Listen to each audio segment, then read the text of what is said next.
Thank you for joining A Shark's Perspective, the podcast with subject matter experts in marketing. Have you ever thought about looking at what your customers believe, and I mean what they truly believe in?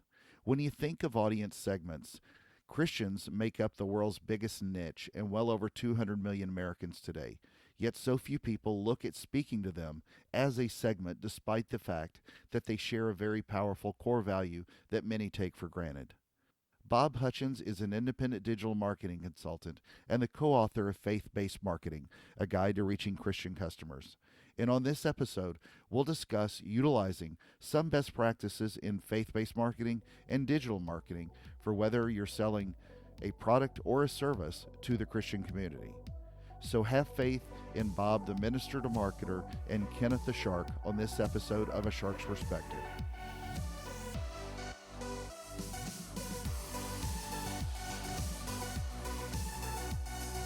Bob, thank you so much for joining us on A Shark's Perspective today. Tell us, if you will, a little bit about your background and your career thus far.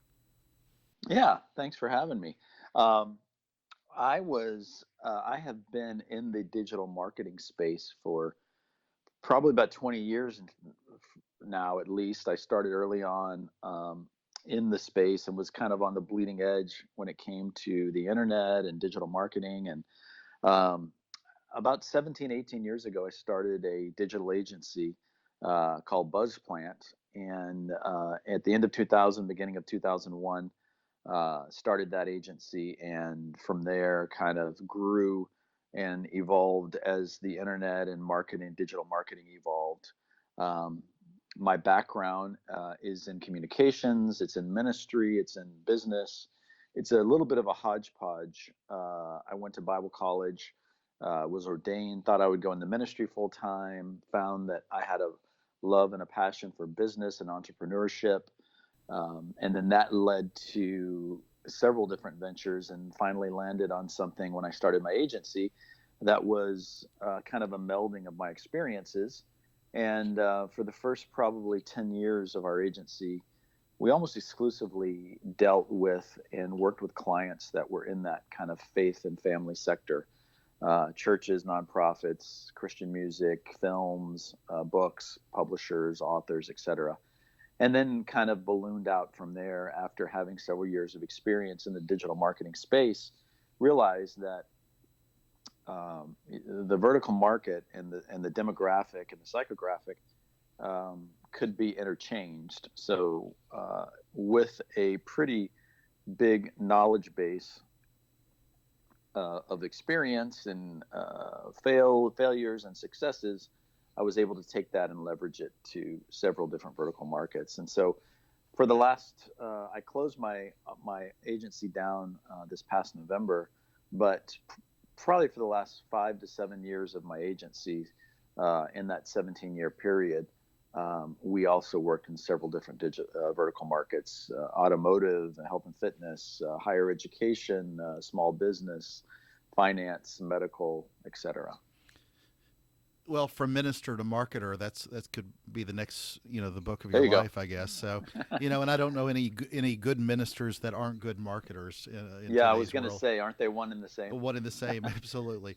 So let's dive in then and talk about really the topic du jour, and that's talking about the Christian marketplace. I'll have another show at some point on different faiths and faith and that part of faith-based marketing, but I'll sort of Hmm. stay on the Christian marketplace. I know that we've got roughly 240 million people in the country that call themselves Christians, and Right. 140, 50 or so of those are weekly churchgoers.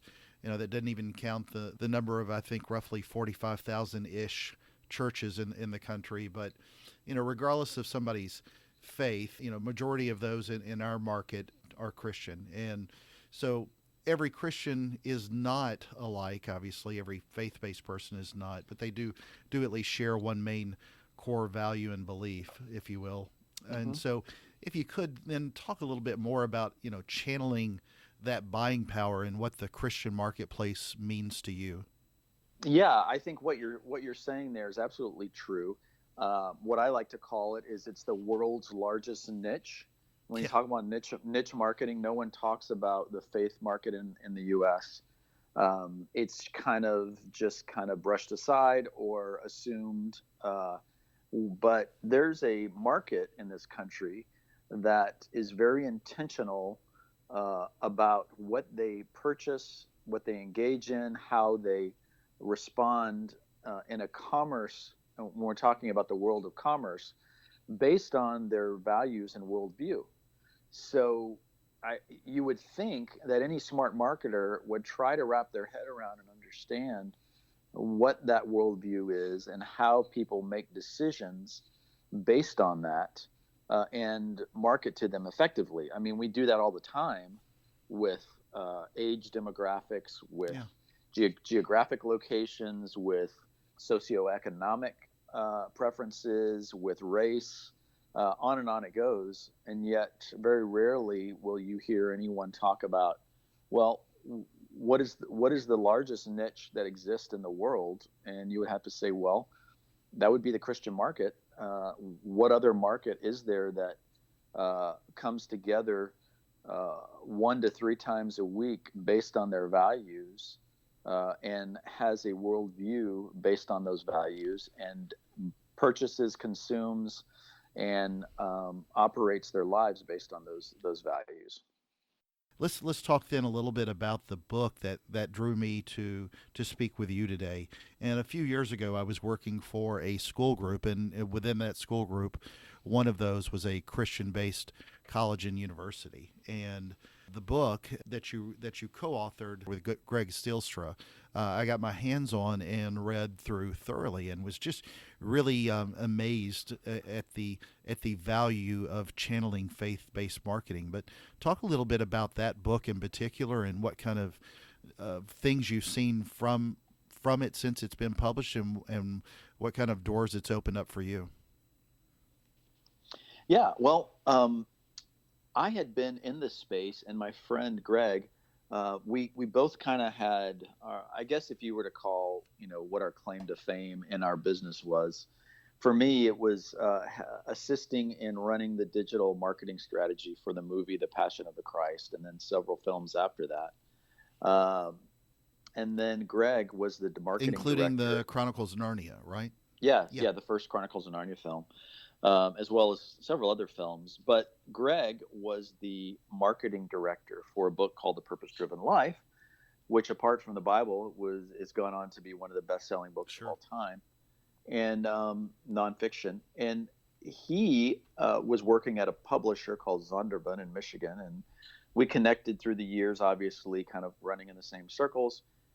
Struck up a friendship, very similar in our marketing approaches and philosophies, and so we said, both of us have done quite a bit in this space and have had some wins, and nobody's really ever written a book to the individual businessman that might be looking to market to this community. You kind of see things that are quasi disparaging in the media. You see, Christians preaching to the choir about kind of their own things, but no one's written a business book about who's this, what is this demographic, like I say, the world's largest niche, and how do you communicate to them? How do you market to them? So we decided to write that book. Wiley and Sons out of New York said, yeah, we would love to do that book with you. So '09, we released that, and it's been an interesting ride, to be honest with you, because um, the most feedback I get is not from the choir, i.e., other Christian businessmen, but it's really people outside the church Sure. who have said, "Wow, I never knew this." And it's things that we take for granted. People on the inside looking out, we take for granted. We have our own language. We have our own way of looking at life. We have our own kind of philosophies of everything from education to the where we buy, things we watch, where we go, places we don't go, our views on marriage and family, and all these things that are very insider language to us. But to many people in the world looking inside, um, it's foreign, and we forget that sometimes. So the feedback I've gotten has been, I love your book. It's opened my eyes. I knew I recognized this. market, but I didn't know, no one had ever written anything, or I couldn't understand it. And I think the main thing that we tried to do with the book was say, marketing to the Christian market in this country really has little to do with using the word God or Jesus or putting a Christian fish or a cross on something. Those are the things that actually can repel Sure. the market versus engage them. And I think what has happened many times is people look at some of the successes of, whether it be the passion or the purpose driven life, and they try to emulate it or copy it. And they just do a really bad job and it fails. And people say, oh, I tried that marketing to the Christian world and it didn't work. Well, you didn't really do that. You just tried to emulate something that someone else had done. And people smell through things that aren't sincere, Absolutely. that are not authentic, that are not real. And ultimately, I think people in this market know when you're being honest with them and when you're not. Sure. Well, you mentioned something earlier about higher education. I think if anybody has looked, you know, seen an ad on their computer, there's probably a pretty good chance over the last 5 years that they've seen them in higher ed, especially for schools like Liberty University. And when you think about the power of a school that most people hadn't heard of, but quietly they have over 100,000 students now. Now they're a Division One. They've got a Division 1 football team and some really powerful backers. And that's one example. There are a ton of examples of schools like that out there who sort of channel that audience, where people are seeing it. But to your point, let's dive a little bit deeper. Then how should we talk to the Christian consumer so that it doesn't offend them? I think it's really simple. I think everybody tries to make it complicated. I think when you understand somebody's values and their worldview, and then you seek to respect and honor those values, then I know that sounds simple, but that's really all there is to it. Now, once you start to unpack that, the continuum of what we call Christianity in this country is pretty wide on both sides. And in this environment, especially, that was not quite true about 2009, was that we have a very clear voices and dividing lines on what people consider conservative or liberal or Christian or non-Christian.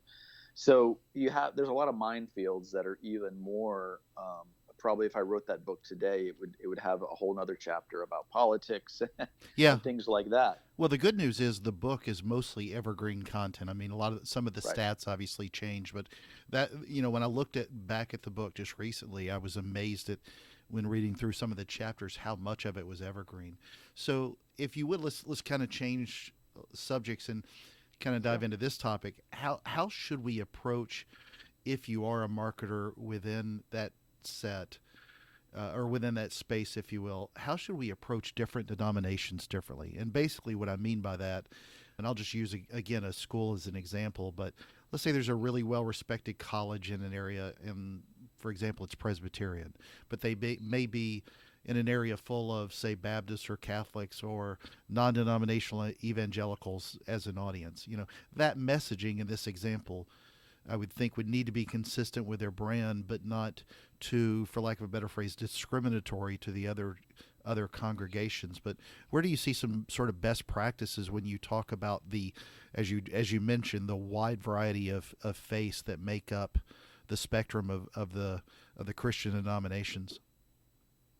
Yeah, and not to become too opportunistic here, but I would say first thing is get my book, There you go. because it's one of the few places where we try to differentiate and make some real clear, you know, points about what does differentiate. Because, like I said, you've got a wide spectrum of faith, and so I always refer to the movie The Passion of the Christ as one of the rare times in history when Christians from almost every spectrum and color came together Mm-hmm. around the thing that they had in common.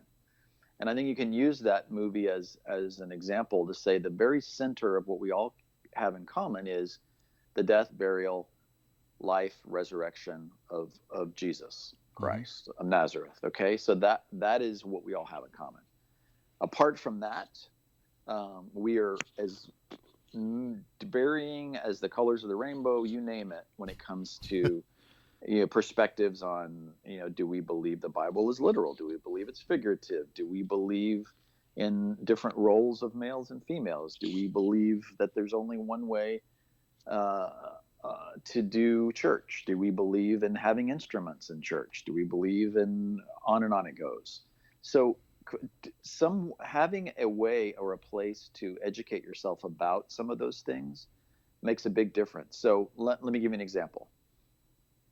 Going to a Catholic church, Greek Orthodox, even some mainline Presbyterian and Lutheran churches, and selling anything to do or hinting at alcohol would be absolutely no problem Hmm. for most of them. You go to any Lutheran, Catholic, even some Presbyterian, Oh, we're mainline we're denomination. serving drinks on Sunday. Yeah, yeah. You're serving drinks on Sunday. You're having literal wine at communion, and then at any fundraisers, you have beer. Now, you try to go do that at a Baptist, at a Bible church, at a Pentecostal, um, on some denominational persuasions, which have the same belief about Jesus, have the same belief about the Bible for the most part. They will kick you out and call you, whatever Heretic, else, yeah. heretic or Yeah. whatever. Um, that is also true about we in a book we mention, we have a little quiz. You sell instruments and sound systems and guitars and such, drum kits. So you naturally know that, well, if there are thousands of churches meeting every Sunday that have music, that's a great potential audience. And it is, until you hit traditional Church of Christ churches that fill much of the Southeast and other parts of the country. Why is that? Because they don't believe in using instruments in Mm-hmm. the church service. Do they listen to music outside of church? Absolutely. Do they have CDs and records? Yes. But on Sunday morning, they don't use them. Mm-hmm. So just those little things, on and on you can go. And I know it can get very cumbersome and discouraging. But I think the point is, make sure you educate yourself with the denomination, the demographic, the location that you're going and you're speaking to make sure that you are speaking their language, that you don't offend, and that you respect the values that they respect. Great point. So let's apply that to where we both live. Really, that's in the digital space. What are some of the best practices in digital marketing and sort of online strategies? And I'd like to specifically call out how and where we advertise, and then Hmm. also how do we best utilize social media, both from sort of a communications channel, but also in that paid social arena. Yeah, I think Christians as a whole, and not all Christians, again, I will never make blanket statements, so please understand that. But Christians as a whole um, put a real value on their worldview based on a values based lifestyle that comes from a Judeo Christian ethic. Having said that, depending on how you look at this, right or wrong, many Christians are very cognizant about guilt by association. So just because your message might be right online, where you place that message may not be appropriate. Couldn't agree more. For instance, if you are trying to appeal to a Christian family in um, Dallas, Texas, you got to be careful that your ads and your messaging does not show up on um, a website or an organization that does not share a traditional value perspective. So, because what that does is says, well, obviously your company um, is endorsing the message or the stance that your ad appears on. So why would I want to? You don't speak my language. You're not coming from my value standpoint. Whether you agree with that company your ad is running on or not is irrelevant. And so being cognizant of those type things, um, using language that's inappropriate, I would say in general, try to stay away from profanity, try to stay away from sexual innuendos. Those things might come off as cute and they might sell in certain demographics and environments. But if you're trying to reach a conservative or even, you know, more moderate Christian believer, those are things that should not be done because again, it's outside of the stance and the values driven perspective. Well, and it's just smart marketing, like you said. It has Right. really doesn't have anything to do with what those people's, to some degree, what their beliefs are. You're not making a statement based on belief. You're placing an ad where Exactly. your relevant audience is. Exactly. And I use the example too. I've been interviewed by Fox News and CNN and others, MSNBC, about during a few years back when the whole Christmas versus Happy Holidays um, conversation was going on. And what I said was, as a person of faith myself, it doesn't offend me that you say Happy Holidays. Um, I'm not the person that's out going to picket something if you remove the word Christmas.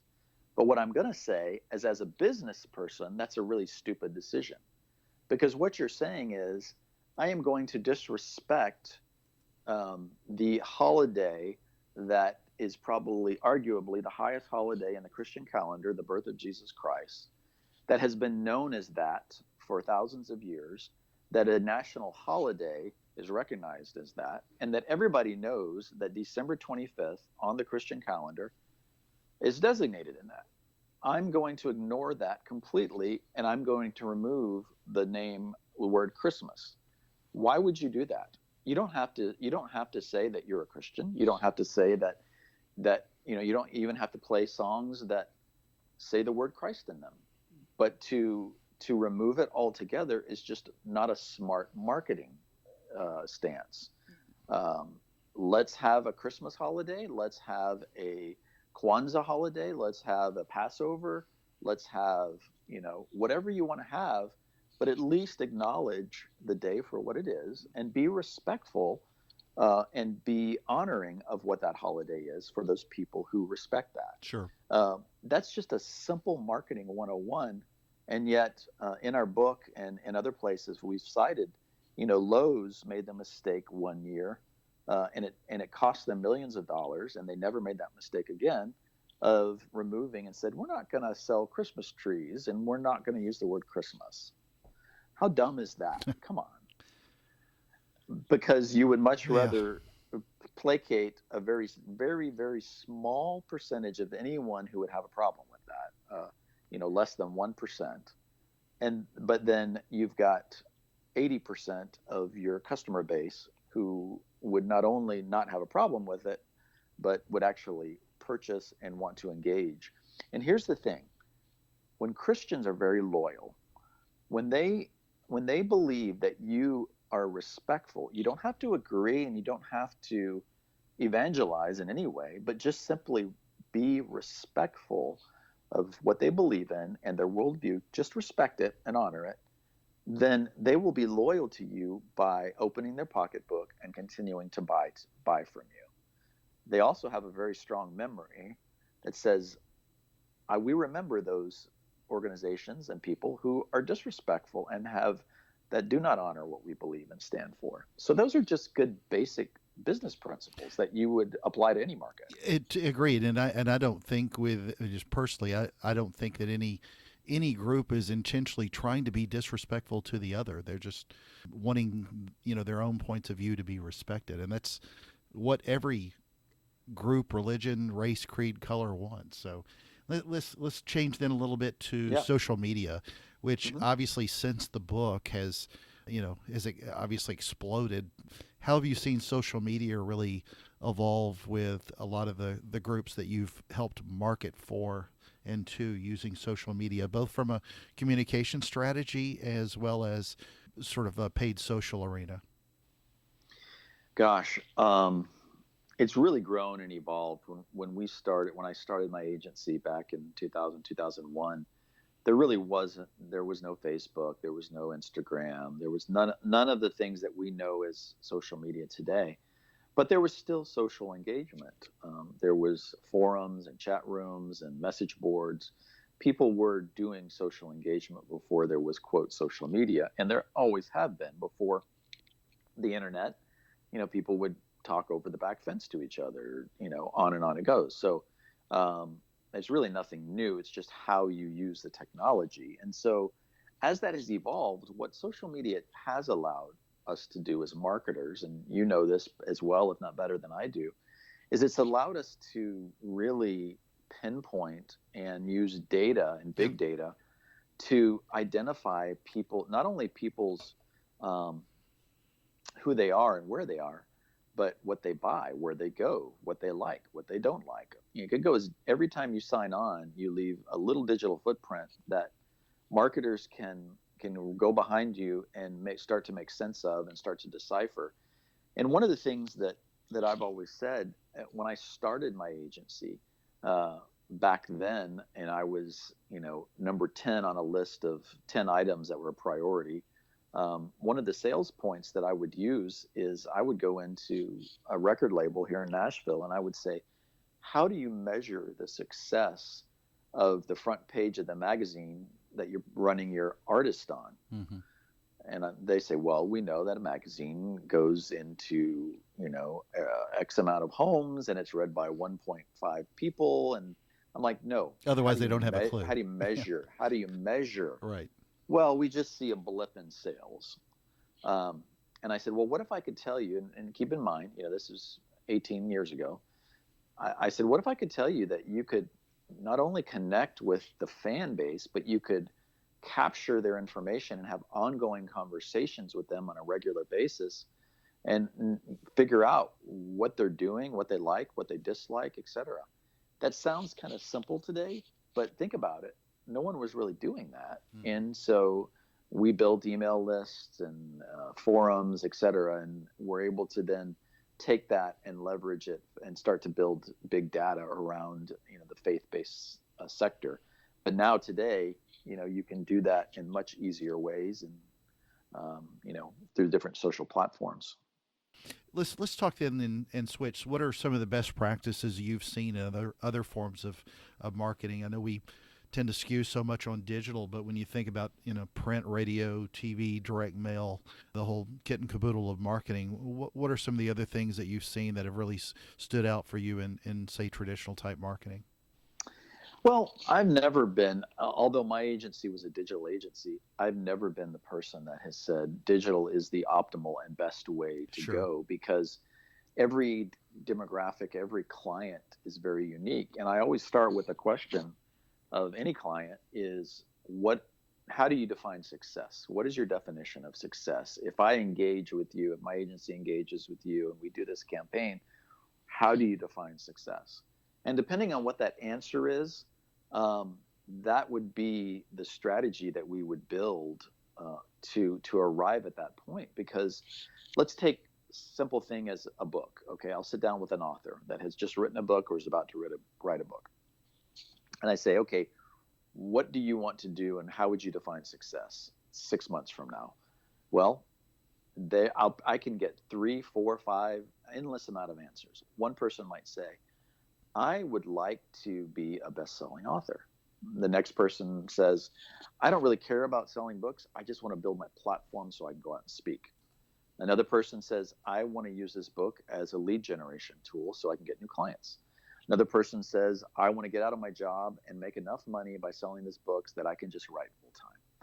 And I could go on all day, but my point is there's four different answers that have four different strategies that require four different marketing plans.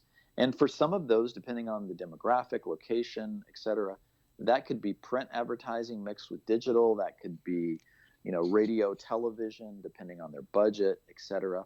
But I think how I would tie them all together, and I would say this, and this is a mistake that people still make, you'd be surprised, is make sure that there is a cohesive, integrated strategy of all platforms. So if you're going to use print and television, make sure that you send people back to a digital source. If you're going to use digital only and maybe some print, make sure that you mention those print resources. So it could be tying them together and go online and enter this information that you would put on your television commercials or your print, or make sure domain names are printed properly. Things that sound kind of simple to most marketers, Yeah. but to the average business person, I can't tell you how many times someone comes in and they'll say, I just spent $50,000 on this print ad. Isn't it beautiful? And I go, well, where's the links to your website? Where's the social Sure. channels?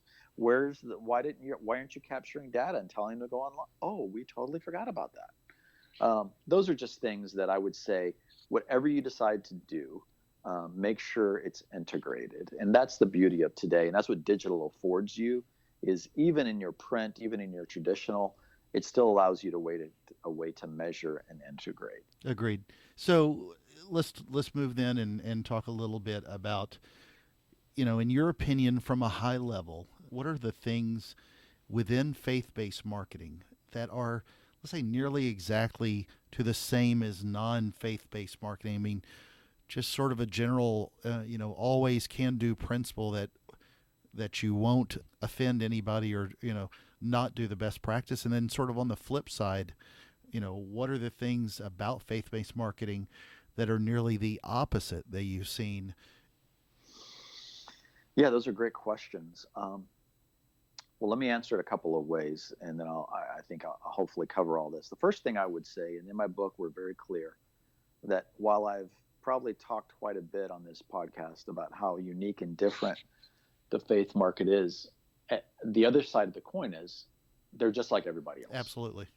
They shop at Walmart, they go to Target, they go to the same movies, they eat at the same places, et cetera, right? So you don't treat them as weird alien creatures.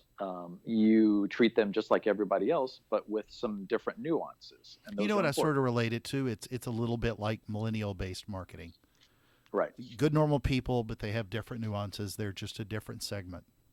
Right. Exactly. So let's make sure we set that premise, that foundation. Now, having said that, when it comes to social media marketing, things that are universal, and I get this all the time, is people try to concentrate on the details on the platforms and how do I do Facebook? How do I do Instagram?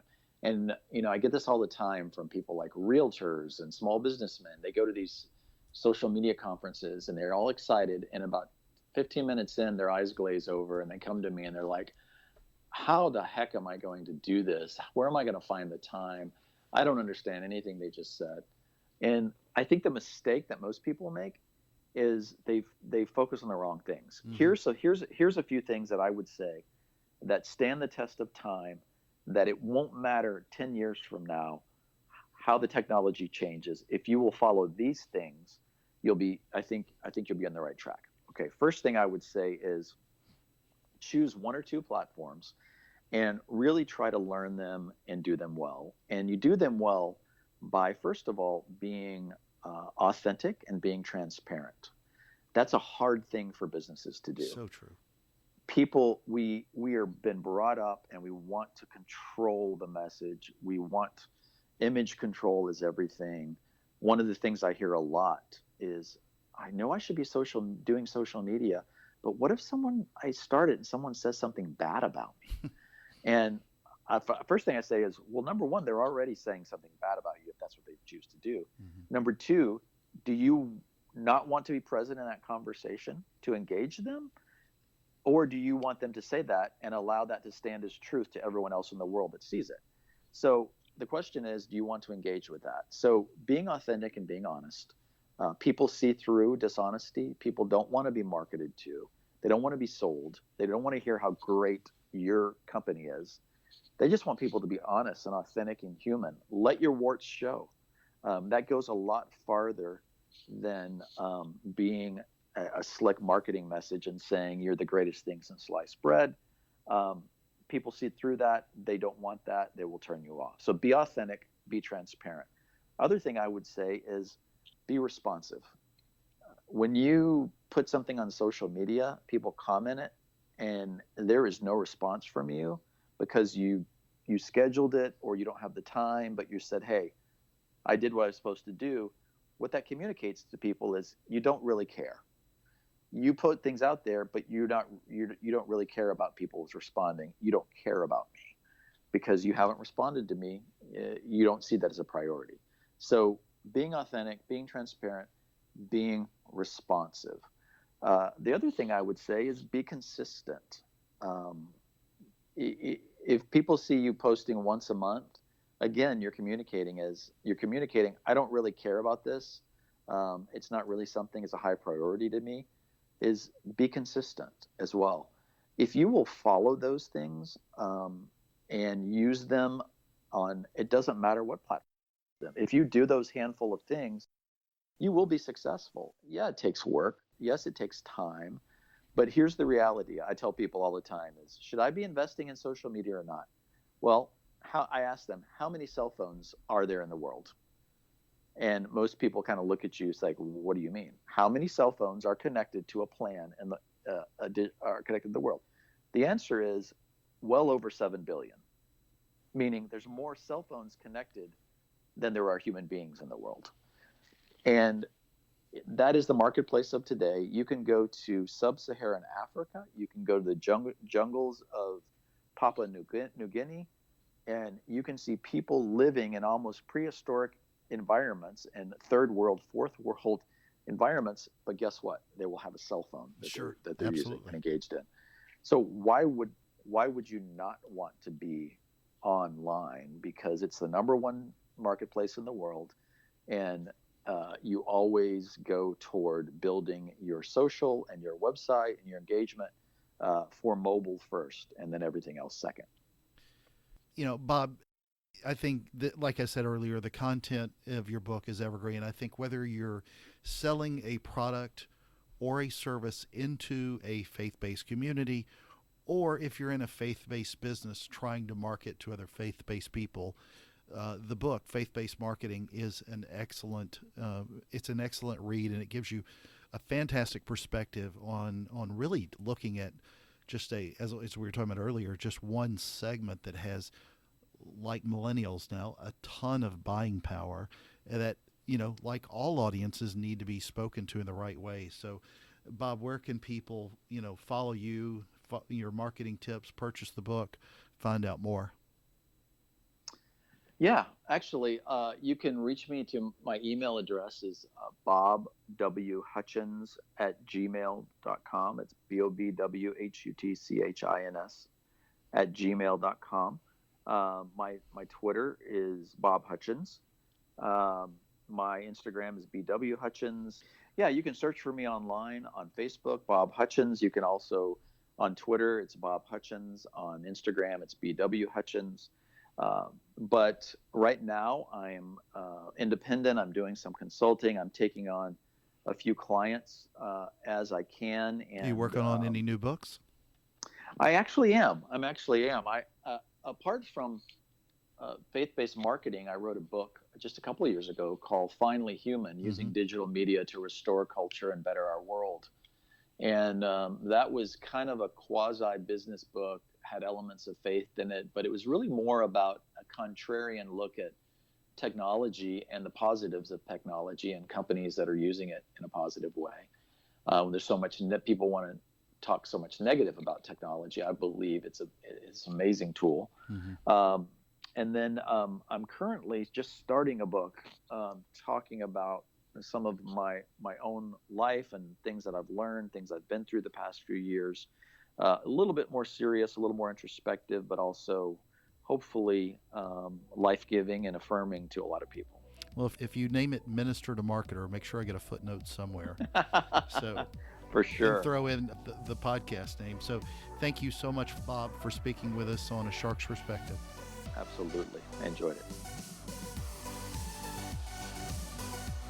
So there was my conversation with Bob Hutchins, an independent digital marketing consultant and the co-author of Faith-Based Marketing, a guide to reaching Christian customers. Let's take a look at 3 key takeaways from our conversation with him. First, this episode wasn't intended to preach a faith, but when you think about it, just like millennials, it's a different audience segment that you should speak to and treat with different nuances. Like any audience, you should be authentic and transparent and consistent. Faith-based marketing isn't about using religious terminology or simply using the word God or Jesus in something. Those are things that can actually repel your audience if not done with sincerity. Understand and respect the core values of your audience, and that applies to any segment. Second, when you think about where you're serving your ads, context and location with your ads matters, just like with any other audience segment. When deciding on location, where you might place an ad may not be appropriate if that publisher's audience doesn't share that core value. You're not making a statement on someone's belief. You're simply, as a smart marketer, placing an ad where your relevant audience is. Third, when you think about the commerce power of this segment, when Christians are very loyal, when they believe that you are respectful of what they believe in and their worldview, then they will be loyal to you and open their pocketbooks and continue to buy from you. That's a powerful statement that any marketer would want to hear. Got a question? Please feel free to find me on LinkedIn or send me an email to kenneth@asharksperspective.com. Thank you so much for taking the time to listen to this show regarding another one of the many components that makes up marketing today. May God bless each and every one of you, and join us on the next episode of A Shark's Perspective.